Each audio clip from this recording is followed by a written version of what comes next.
Comandante Geral PNTL, Comissário Henrique da Costa, foi posse para membros Sanulo Resingulua, Nebesa Divisa, Hanesan Comandante Município, Comandante Unidade, no chefe Departamento CIR. Cerimônia posse-ne realiza ia Comando Geral Kaikoli Dili, quarta-feira Lorong Sanulo Resingulua, Fulan Julho, Tinangne.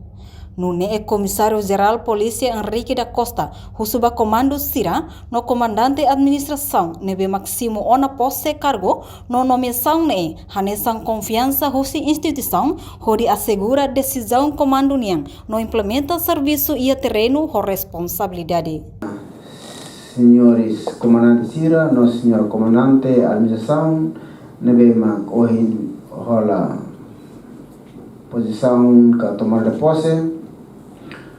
Cargo no nomeação nebe maka itabot sirahutu simu hanesan confiança hosi instituição leusi comandante geral segundo comandante geral atunune bele assegura decisão comando linian pois implementa serviço e terreno ho responsabilidade.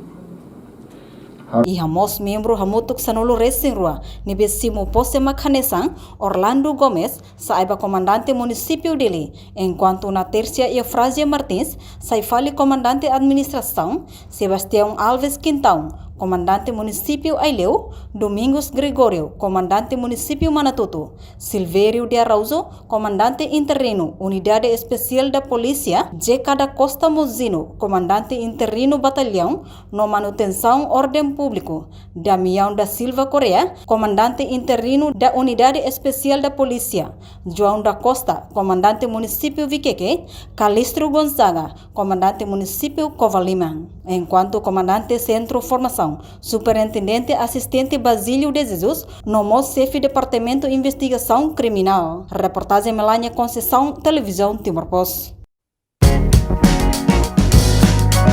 Janela Informação, bem Mahutu.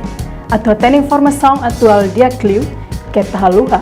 Anehan botão subscribe, like, halo, comentário, no fahatutan ba media sosial Hutu.